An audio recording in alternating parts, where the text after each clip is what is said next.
Hello students, welcome to unique classes of right way. आज बच्चे quadrics में हम लोग स्टार्ट करने जा रहे हैं एक नई बुक, वुलड्रिज की बुक जो ऐड हुई है। और वुलड्रिज की बुक से हमें प्रैक्टिकल के लिए एग्जांपल्स करने हैं। थ्योरी में तो कोई कॉन्सेप्ट इस बुक से नहीं करना है, कुछ नहीं आने वाला है, लेकिन प्रैक्टिकल के लिए कुछ एग्जाम्पल और उनके कीवर्ड्स का सपोर्ट हमें चाहिए होगा। तो इस बुक के सिर्फ एग्जाम्पल्स करने हैं। तो वुलड्रिज का चैप्टर 2 करने से पहले आपको रिक्वायरमेंट होगी गुजराती के चैप्टर 2 एंड 3 की, यानी यूनिट 1 की। तो जब आप पढ़ चुके हो रिक्वायर्ड, तो गुजराती का बेस चाहिए हमें, गुजराती चैप्टर 2 एंड चैप्टर 3, तब आप इसके एग्जाम्पल्स को समझ पाओगे। ठीक है, तो इस एग्जाम्पल में जो कीवर्ड्स हैं उन सब पे ध्यान देना है, जो फंक्शन बना रखा है, जो डेटा वगैरह का सोर्स दे रखा है, उन सब पे ध्यान देना है। So now see example 2.1। soybean yield and fertilizer.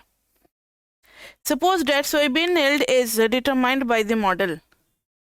Model दे रखा है हमें, yield is equal to beta not plus beta 1 fertilizer plus u. So y is yield, अगर आप इसको y में कन्वर्ट करोगे तो y ले लेते हैं अगर yield को, और x ले लेते हैं फर्टिलाइजर को, तो yield is depending upon fertiliser. तो यहाँ पर जो एग्रीकल्चर है, रिसर्चर है, वो क्या स्टडी करना चाह रहा है कि फर्टिलाइजर का yield पे क्या इफेक्ट है, फर्टिलाइजर का yield पे क्या इफेक्ट है, ये स्टडी करना चाह रहा है कौन, रिसर्चर। इसलिए y को x पे रिग्रेस कराया है और दूसरे फैक्टर्स को कांस्टेंट रख दिया है। ध्यान से सुनो, yield को बढ़ाते हैं बहुत सारे फैक्टर्स लाइक सीड का price, quality of seeds, rainfall, और भी बहुत सारी चीज़ें। Fertilizer is also one of the factor, land area, फिर space between the crops, sunlight, ये सारा कुछ। लेकिन फर्टिलाइजर का सिर्फ इफेक्ट देख रहे हैं, keeping all the others factors constant. The effect is beta 1। ये बीटा 1 इफेक्ट है किसका, फर्टिलाइजर का, किसके ऊपर, yield के ऊपर। तो लिखेंगे if fertilizer is increased by 1 unit. अब फर्टिलाइजर के यूनिट को किस में मेजर किया है ये नहीं पता है, केजी में मेजर किया है, मिलीलीटर में मेजर किया है, या पर गैलन मेजर किया है, क्या है ये नहीं पता है हमें। जो भी होगा बाय 1 यूनिट, देन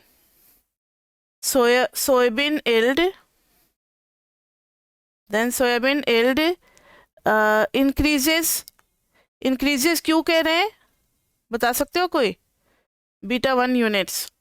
क्योंकि ये रूल होता है प्रोडक्शन का कि अगर कोई भी हम इनपुट फैक्टर्स बढ़ाते हैं तो प्रोडक्शन को बढ़ना ही बढ़ना है, कभी भी कम नहीं होता। ठीक है, तो इसलिए बीटा 1 को क्या माना जाएगा, पॉजिटिव। तो बीटा 1 को क्या माना जाएगा, पॉजिटिव, इसलिए मैंने वर्ड इंक्रीज यूज कर दिया है। अब एक चीज जानो, बाय रूल्स ऑफ डिफरेंशियल, अपने मैथमेटिक्स में पढ़ा हुआ है चैप्टर 16 में, by rules of differentials.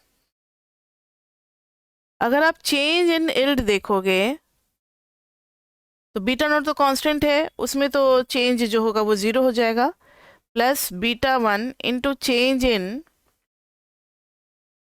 Fertiliser. तो भाई जितना फर्टिलाइजर में चेंज करोगे उसका बीटा 1 टाइम्स चेंज किस में दिखेगा, yield में दिखेगा। तो ये हो गया बाय रूल्स ऑफ डिफरेंशियल्स। तो ये आपको ध्यान में रखना है, ये सारे कीवर्ड्स की सोयाबीन का भी एग्जांपल है, फर्टिलाइजर पे डिपेंड करता है, और इसके ऊपर आपका प्रैक्टिकल कराया जाएगा, वो लैब में होगा।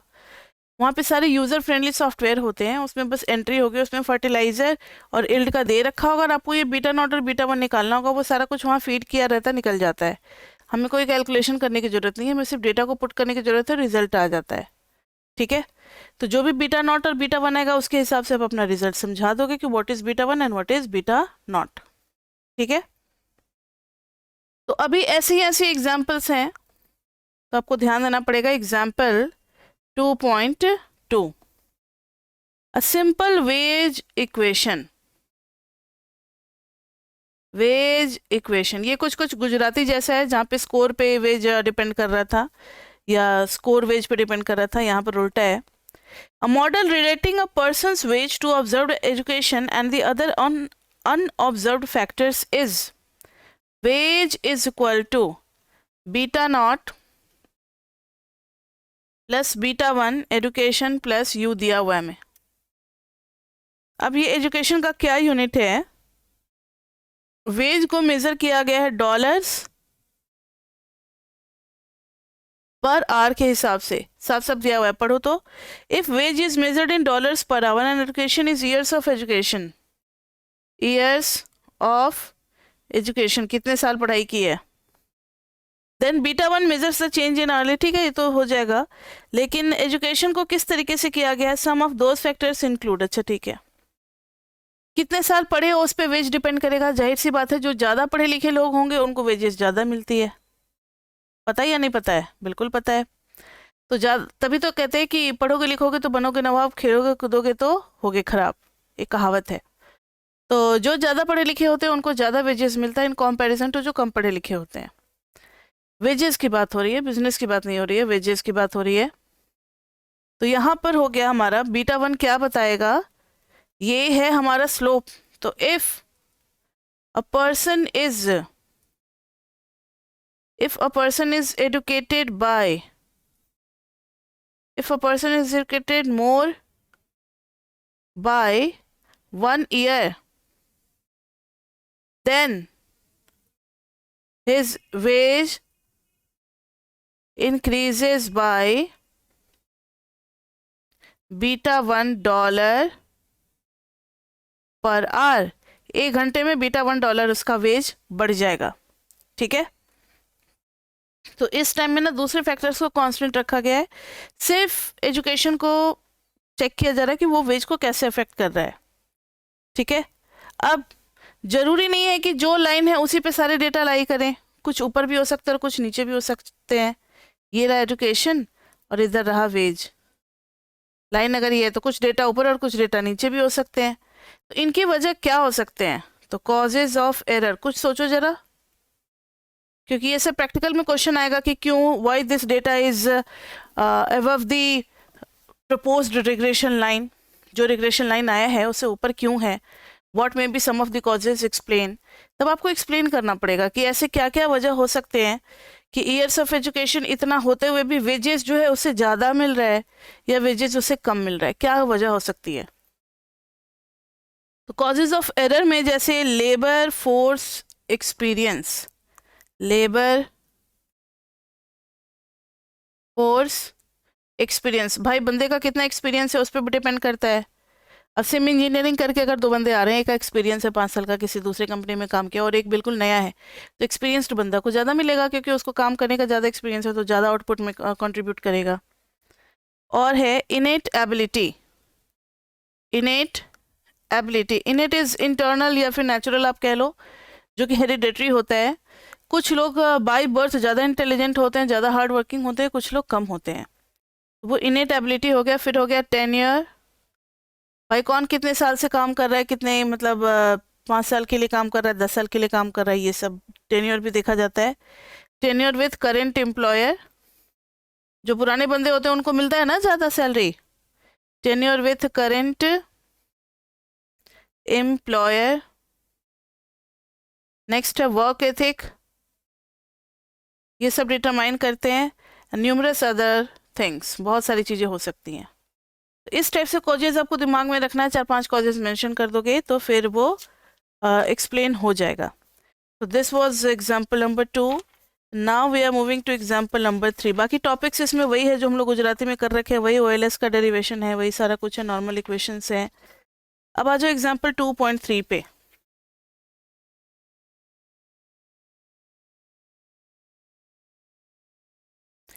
CEO सैलरी, CEO का क्या फुल फॉर्म होता है?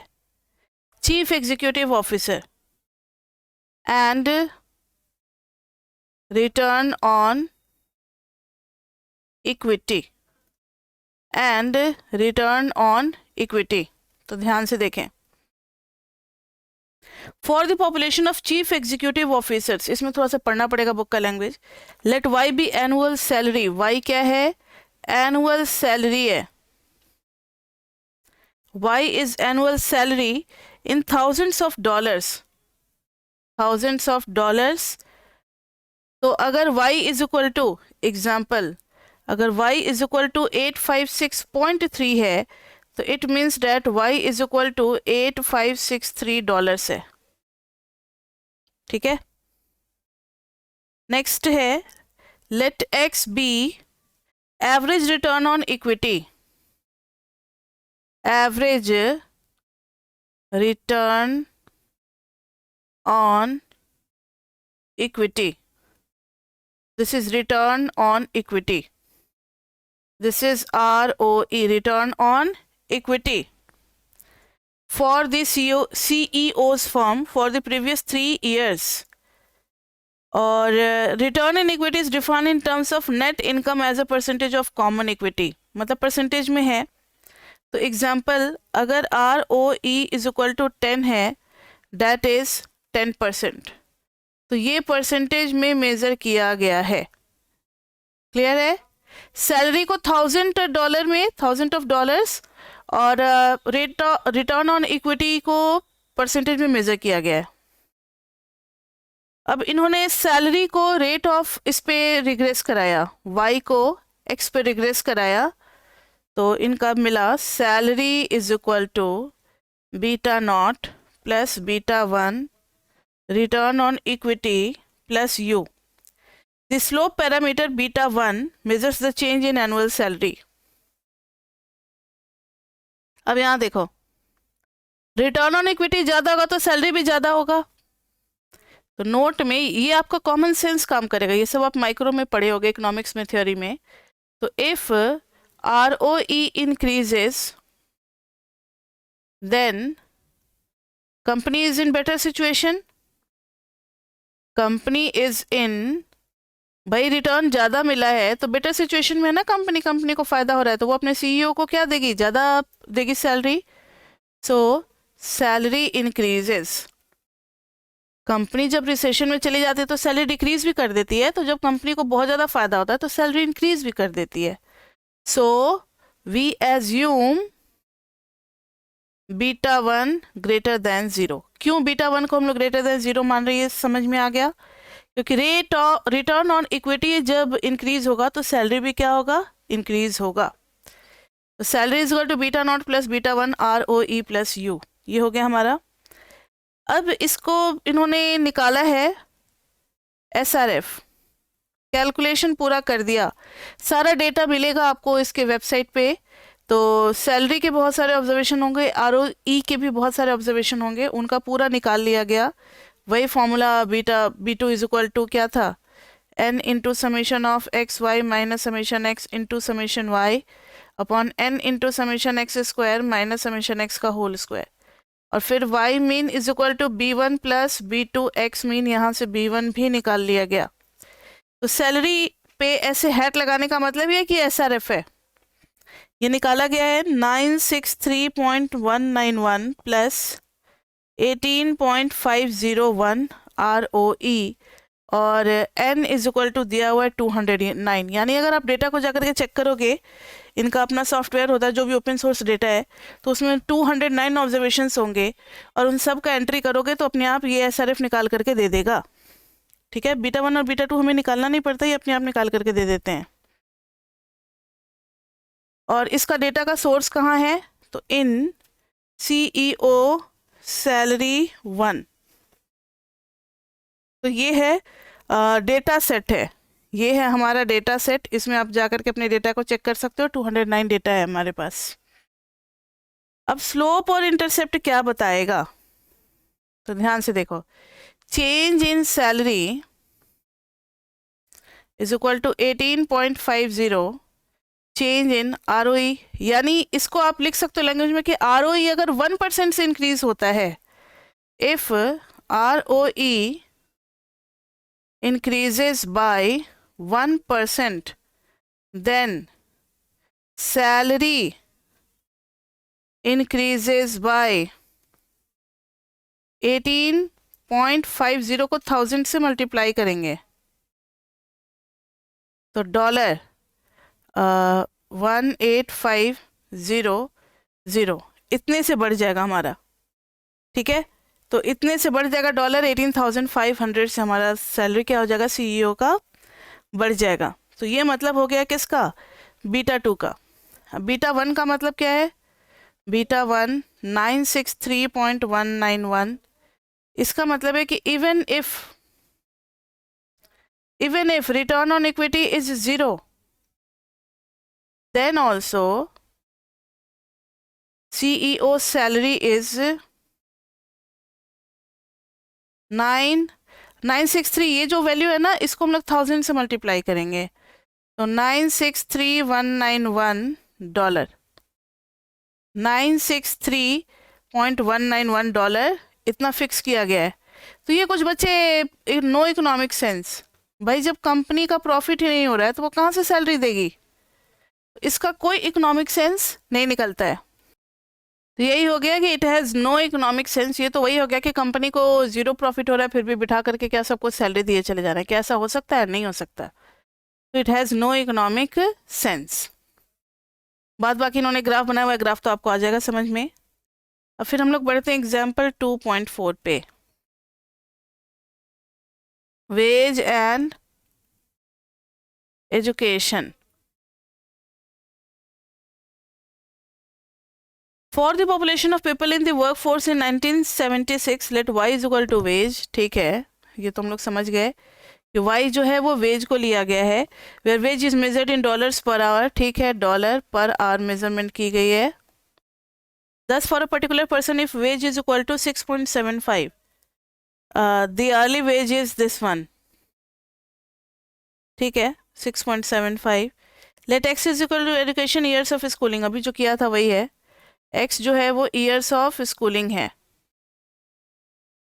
जिसको कि हम लोग किस नाम से जान रहे हैं, एजुकेशन के नाम से। तो अगर इसमें 12 है तो ये हाई स्कूल एजुकेशन बता रहा है, यानी इन्होंने जो हमारे यहाँ प्ले होता है, नर्सरी होता है, प्रिपरेटरी होता है, ये सब नहीं ले रहे। अगर x इक्वल टू 10 है तो इसका मतलब वो 10th क्लास में है, अगर x इक्वल टू 12 है तो उसने 12 पास किया, like this way. Years of schooling education, high school education, the average wage in the sample is consumer price index indicate that। ठीक है, ये तो हो गया x years of schooling। अब है consumer price index। consumer price index indicates that this amount is equivalent to in 2016 dollars. अच्छा, तो जो हमारा एवरेज वेज आया था ना सैंपल का, कंज्यूमर प्राइस इंडेक्स क्या करता है उसको कि कन्वर्ट कर देता है 24.90 इन 2016 डॉलर्स। ठीक है, ये कन्वर्ट कर देता है। अब देखो यहाँ पर एक थोड़ा सा इम्पोर्टेंट रिजल्ट है, वो क्या है कि जब कम पढ़ा लिखा लोग हैं ना, दो टाइप के क्लास हो गए, एक नियर टू अनएडुकेटेड और एक हाईली क्वालिफाइड। ध्यान से सुना मेरी बात। तो यहाँ पर है बीटा 1 इज इक्वल टू, इसका मॉडल तो लिखा ही नहीं हम लोगों ने, जो आया है वो रिग्रेशन के बाद आ गया है। Wage is equal to n is equal to 526 observation है, wage is equal to 526 observation है, और डेटा जो है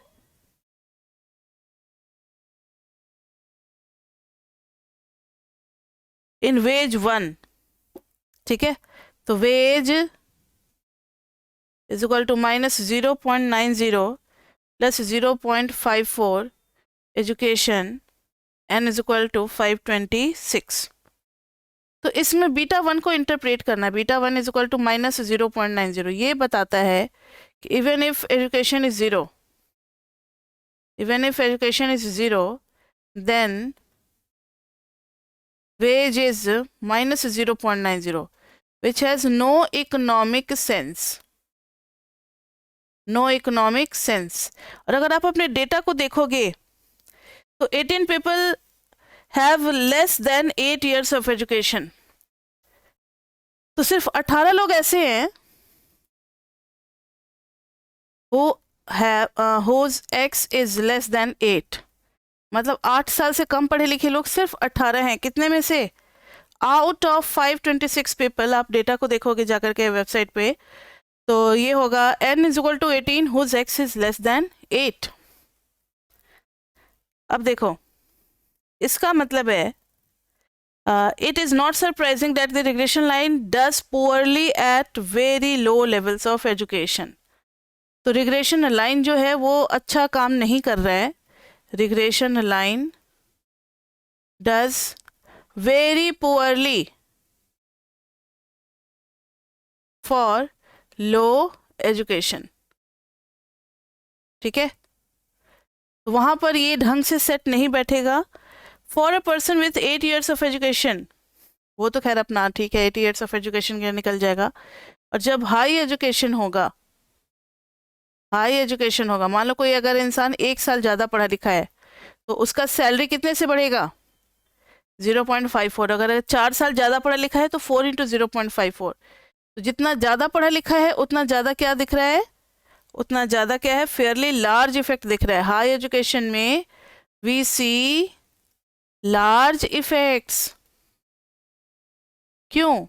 एग्जाम्पल, अगर 5 years मोर एजुकेटेड है, 5 years मोर एजुकेटेड, तो सैलरी जो है अचानक से बढ़ जाएगा। Salary will increase by 5 into 0.54, इतने से बढ़ जाएगा, और इंटू $1000। समझ में आ रही है बात? तो इतने से बढ़ जाएगा। तो जितना ज़्यादा एजुकेशन होगा उसमें ज़्यादा चेंजेस देखने को मिल सकते हैं, अचानक से बढ़ने लगेगा। और जितना कम होगा एजुकेशन उतना कम चेंजेस देखने को मिलेगा, ठीक है। ये था हमारा 2.4। अब हम लोग बढ़ते हैं एग्जाम्पल 2.5 पे। Voting outcome and campaign expenditure.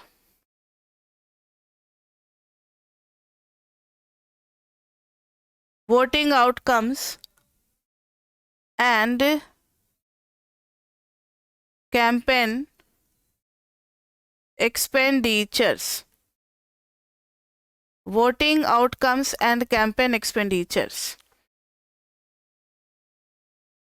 तो इसमें जो फाइल है वो होगा वोट 1। जब आप खोलोगे फाइल तो ये होगा vote 1 contains data on election outcomes and campaign expenditure for 173 two-party races for the US House of Representatives in 1988। ठीक है, 173 two-party races, मतलब 2 पार्टी जो है वो रेस कर रहा है और उसके लिए डेटा कितना है 173। There are 2 candidates in each race, A and B। दोनों रेस में कितने हैं, 2 कैंडिडेट्स हैं, A and B, वही दोनों में है। Let vote A be the percentage of the vote received by candidate A and share A be the percentage of total campaign expenditure accounted for by candidate. यानी जब vote ए बात हम करेंगे तो ये हो जाएगा vote percentage of vote received by vote percentage of A. और जब हम लोग शेयर ए की बात करेंगे तो वो एक्सपेंडिचर में शेयर देगा, percentage of share in campaigning expenditure by A. इसी तरीके से बी का भी होगा, ठीक है। अब देखो इलेक्शन का जो आउटकम होगा वो सिर्फ क्या इसी पे डिपेंड करेगा कि किसने कितना खर्चा किया इलेक्शन कैंपेनिंग में। हमारे यहाँ भी होता है ना, चुनाव का खर्चा होता है, घर घर जाकर के पर्चा बांटते हैं, ये करते हैं वो करते हैं, ये रैली वो रैली, यहाँ भाषण वहाँ भाषण, बहुत सारा ऑर्गेनाइजेशन होता है, तो उसमें काफ़ी ज़्यादा खर्चे होते हैं कैंपेनिंग में। तो क्या जो जितना खर्चा करता है उसी पर डिपेंड करता है वोट? तो नहीं, दूसरे फैक्टर्स पे भी डिपेंड करता है।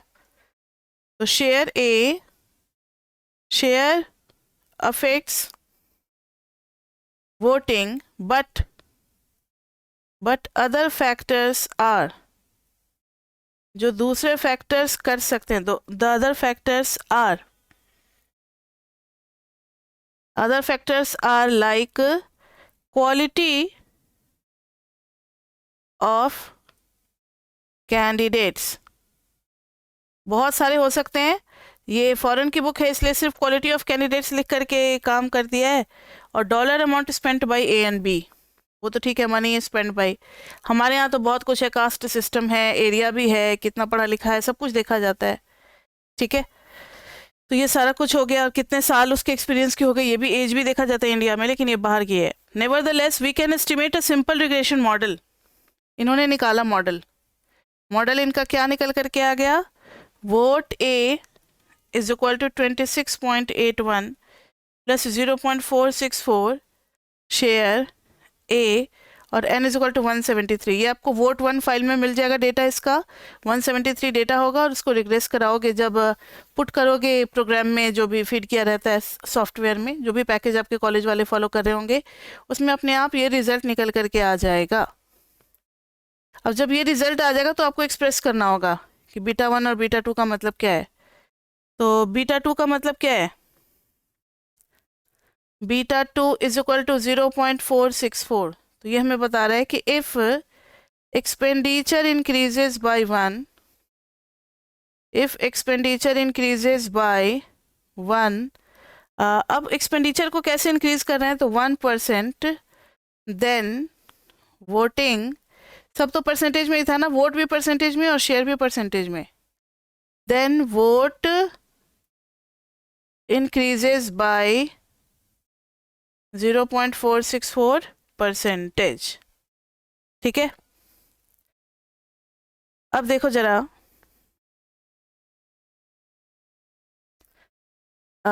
इसको अगर अप्रोक्सीमेट करोगे तो लगभग 0.50 आ जाएगा, डेट इज 50%। तो 1% बढ़ाओगे और ये 50% जो पुराना वोट था ना, उस पर 50% क्या कर देगा, हाफ द वोट ये खींच लेगा। If share A is equal to 50, vote A is predicted to be about 50 और हाफ द वोट। तो अगर शेयर 50 हो गया तो ये भी कितना हो जाएगा हमारा, 50 हो जाएगा। ये हो गया हमारा एग्जाम्पल कौन सा, 2.5। अब हम लोग बढ़ते हैं नेक्स्ट एग्जाम्पल की तरफ, 2.6। वो सीईओ सैलरी वाला है और उसमें ये वेरीफाई करके दिखलाया है। एग्जाम्पल 2.6 में कुछ ऐसी बात नहीं है।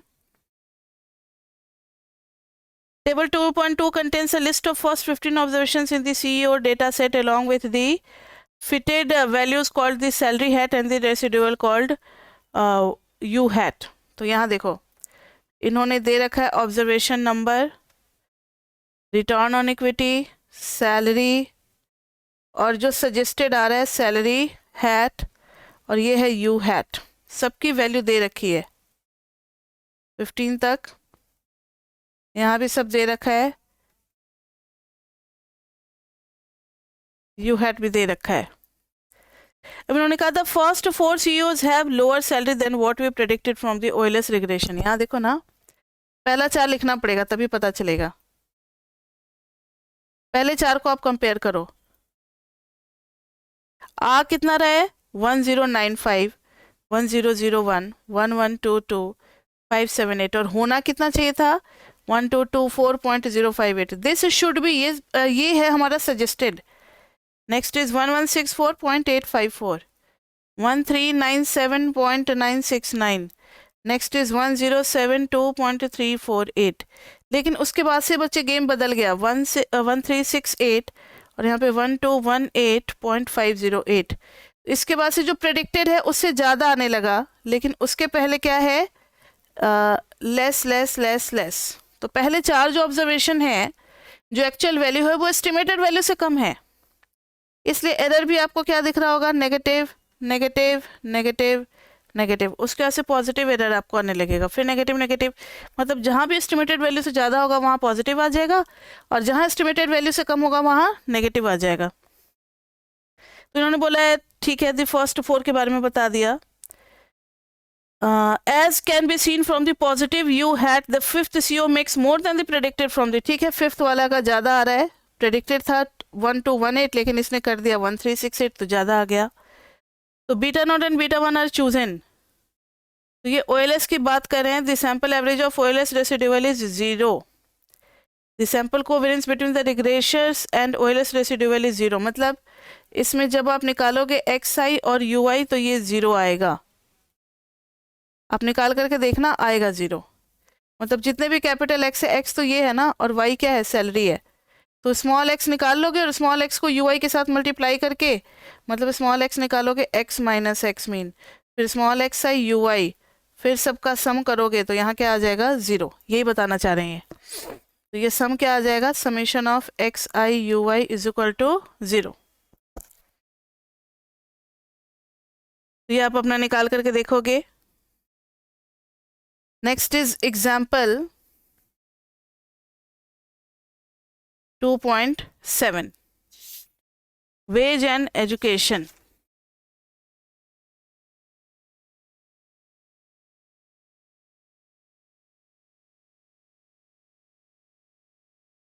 तो देखो, for the data in wage 1, इसका सोर्स वही है वेज 1 वाला, हमें लेना data set. The average hourly wage in the sample is 5.90 rounded to 2 decimal places. The average education is 12.56। तो एवरेज अर्ली वेज जो है वो कितना है, 5.90। एवरेज अर्ली वेजेस जो है वो 5.90 दे रखा है इसमें।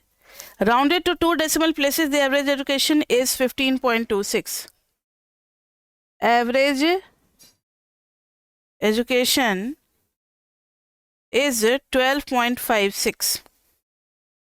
अब इन्होंने कहा है कि अगर हम पुट करते हैं, if we put x is equal to 12.56, ये राउंड ऑफ किया हुआ है, राउंड ऑफ किया हुआ है 2 डेसिमल प्लेसेस तक का, इन OLS रिग्रेशन। कौन सा वाला, तो wage is equal to -0.90 plus 0.54 into 12.56। तो ये सॉल्व होकर के दे देगा 5.8824, जो कि नियरली इक्वल हो गया 5.9 के। तो इसमें तो कोई दिक्कत नहीं है। ये जो 5.9 था वो तो चलो मैच कर गया लगभग लगभग, लेकिन rounded up to first decimal places the figures do not exactly agree. ये जो है एग्जैक्टली एग्री नहीं हुआ। ये 5.8824 था, ये टू 1 डेसिमल प्लेस हमने राउंड ऑफ किया, 1 डेसिमल प्लेस तब इतना आया, और ये 2 डेसिमल प्लेस का आया। तो ये ऐसा क्यों आ रहा है, तो बस ये एग्जांपल पता है किस लिए, कि जब आप राउंड ऑफ करोगे तो राउंड ऑफ में थोड़ा थोड़ा चेंजेस आपको देखने को मिलेगा।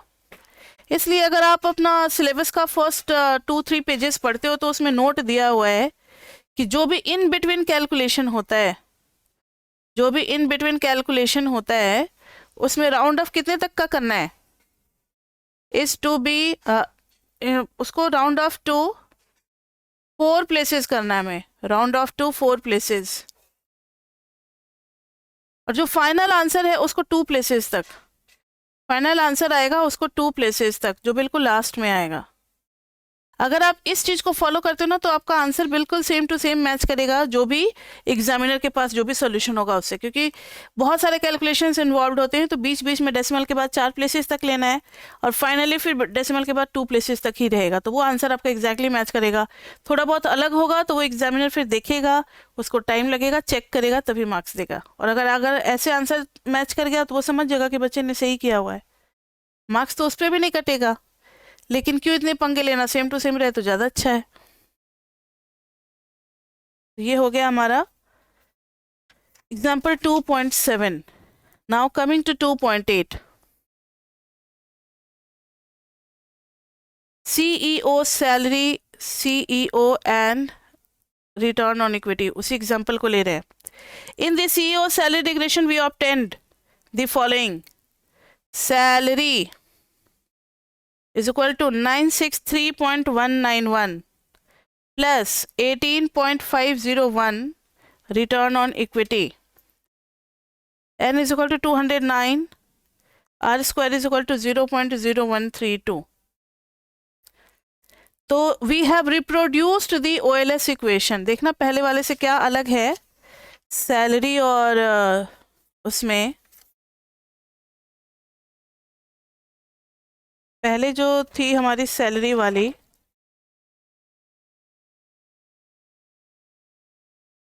$963.191 ठीक है।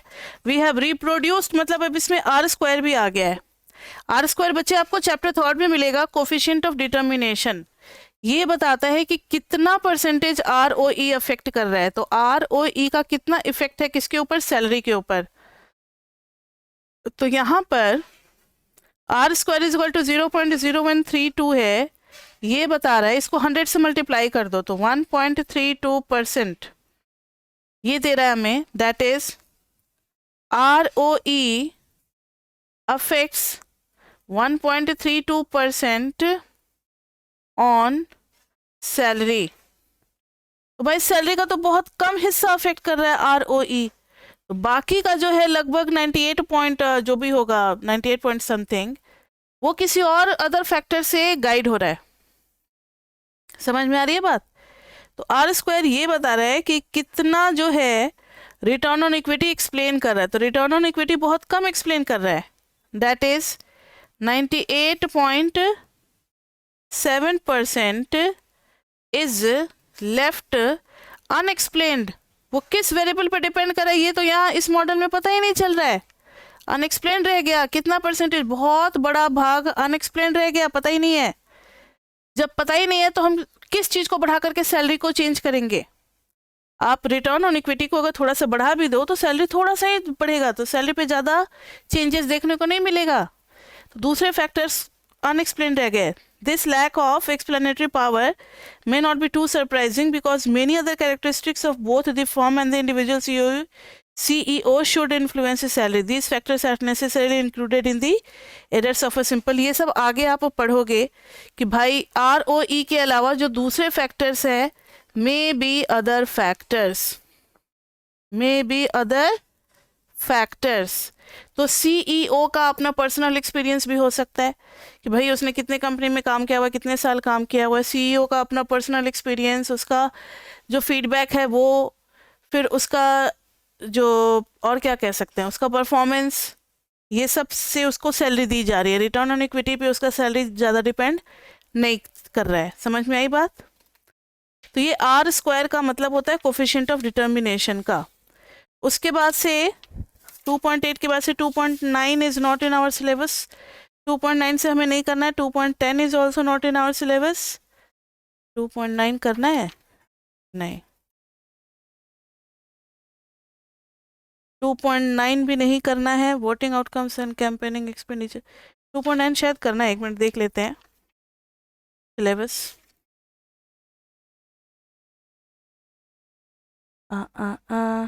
अच्छा 2.9 तक करना है, ठीक है। तो 2.9 देख लो, फिर उसका से सीधा 13 करना है। Example 2.9 voting outcomes. In the voting outcome equation in 2.28 उसी वोटिंग इक्वेशन को फिर से रिप्रोड्यूस किया गया, तो अब इस बार आर स्क्वायर भी निकला। आर स्क्वायर भी निकला तो ये बता रहा है बहुत बड़ा, दैट इज 85.6% किसका, कौन किसको अफेक्ट कर रहा है? सो expenditure on campaigning, expenditure on campaign is affecting voting percentage by कितना? 85.6%। मतलब 85.6% एक ही फैक्टर्स रिस्पॉन्सिबल है किसका? वोटिंग को दिखलाने के लिए। यानी हम कैंपेनिंग में थोड़ा सा चेंज करेंगे तो वोटिंग में ज़्यादा अच्छा इफेक्ट नजर आएगा। तो क्योंकि वोटिंग का ज़्यादातर हिस्सा किस पे डिपेंड कर रहा है? कैंपेनिंग पे डिपेंड कर रहा है। तो यही बता रहा है कि 85.6% तक डिपेंडेंसी है किस पे? कैंपेनिंग के एक्सपेंडिचर पे। ठीक है, तो ये हो गया। उसके बाद से 10, 11, 12 नहीं है हमारे कोर्स में, सीधा 13 है। 13 के लिए हेटेरोसिडास्टिसिटी और होमोसिडास्टिसिटी आपने पढ़ लिया होगा चैप्टर 3 में। तो इसमें बता दें थोड़ा सा, होमोसिडास्टिसिटी में क्या होता है। मान लो अगर ये डेटा है, ये डेटा है, ये डेटा है, दिस इज XY प्लेन। ध्यान से सुनना, कुछ इस टाइप का है। इधर जो है वो Y एक्सिस है और इधर जो है वो X एक्सिस है। मान लो ये आपके रूम का फ्लोर है, तो इसमें जो भी है शेप एक ही टाइप का है। हर डेटा का शेप क्या है? एक ही टाइप का है। तो इसको कहते हैं होमोसिडास्टिक। होमोसिडास्टिक का मतलब होता है सेम वेरिएंस। होमो का मतलब सेम और सिडास्टिसिटी किसके लिए यूज होता है? वेरिएंस के लिए। तो डेटा का जब सेम वेरिएंस होता है तो शेप भी एक ही जैसा होगा। हेट्रो का क्या होगा,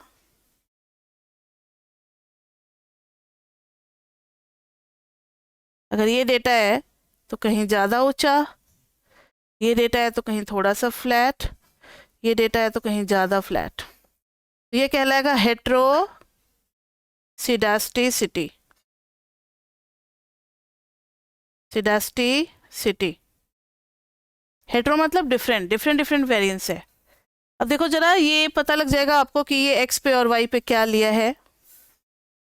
एक्स पे अगर एजुकेशन ले लिया और इधर वेज ले लिया, तो ध्यान से देखो, इधर में एजुकेशन कितना है, ये एजुकेशन का 8 ईयर्स है, सपोज करो ये 12 ईयर्स है और ये 16 ईयर्स है, और ये है हमारा जो भी है आगे। तो जैसे जैसे ईयर्स ऑफ एजुकेशन बढ़ रहा है, देखो वेरिएंस भी क्या हो रहा है, बढ़ रहा है। तो वेरिएंस इंक्रीजेज। देखो जितना ज़्यादा फैला होता है ना वेरिएंस का स्प्रेड बढ़ना, उतना वेरिएंस ज़्यादा फैलता है, तो वो कहलाता है हमारा कि वेरिएंस ज़्यादा हो रहा है। तो यही था मैंने जो आपको वेजेस में बताया था कि जब लो एजुकेशन है तो लो वेरिएंस है, मतलब यहाँ पर चेंजेस कम देखने को मिलेगा। अच्छा, आपने देखा है कि लेबर जो आप घर पे दिहाड़ी मजदूर को बुलाते हो काम करने के लिए, सबका सैलरी लगभग एक ही होता है। अब आजकल क्या चल रहा है मुझे नहीं पता, 800 अगर एक दिन का लेता है तो सारे लगभग वर्कर 800 ही लेंगे, उनमें ज़्यादा चेंजेस देखने को नहीं मिलेगा। लेकिन वही अगर आप किसी CEO को हायर करते हो तो उनका सैलरी फिक्स नहीं होता। कोई कोई हो सकता है कि 6 लाख ले रहा हो, कोई 10 लाख ले रहा हो, कोई 9 लाख ले रहा हो, तो वहाँ वेरिएंस भी काफ़ी ज़्यादा दिखेगा। जितना ज़्यादा ईयर्स ऑफ एजुकेशन उतना सैलरी में वेरिएशन भी देखने को मिलेगा। अचानक से उछाल आ जाएगा, अचानक से चेंजेस देखने को मिल जाएगा। तो इन ऑर्डर टू गेट, एक टर्म होता है बायस्ड और अनबायस्ड। अब आप जान गए होंगे बायस्ड, अनबायस्ड। अगर expectancy of alpha 1 is equal to beta 1 आ जाता है तो अल्फा 1 इज नॉट आता है। तब यहाँ अल्फा 1 इज इक्वल टू अगर बीटा 1 आ जाता है, then alpha 1 is an unbiased. ये आपने चैप्टर 6 में पढ़ा था, अनबायस्ड एस्टिमेटर ऑफ किसका, एस्टिमेटर ऑफ बीटा 1। और यहाँ पे अल्फा 1 इज बायस्ड, मतलब इक्वल नहीं हो पाया, कुछ ना कुछ ज़्यादा या कम है, is biased estimator of beta 1। तो यहाँ पर variance of UI is not equal to 0, और यहाँ पर variance of UI is equal to क्या हो जाएगा, 0। अनबायस्ड में वेरिएंस क्या हो जाता है, 0, तभी चेंजेस नहीं देखने को मिलता है। In order to get an unbiased estimator of the certain ceteris paribus effect of education on wage, we must assume that इसमें assumption ली जा रही है। assumption क्या है, तो expectancy of U conditional this one education is equal to 0, मतलब error जो है वो यूनिफॉर्मली डिस्ट्रीब्यूटेड है, जितना पॉजिटिव है उतना ही नेगेटिव है। ठीक है, यानी expectancy of wage upon education is equal to beta not plus beta 1 education. If we also make the homoscedasticity assumption, homoscedasticity के लिए variance of u education is equal to sigma square, मतलब होमोसिडास्टिसिटी।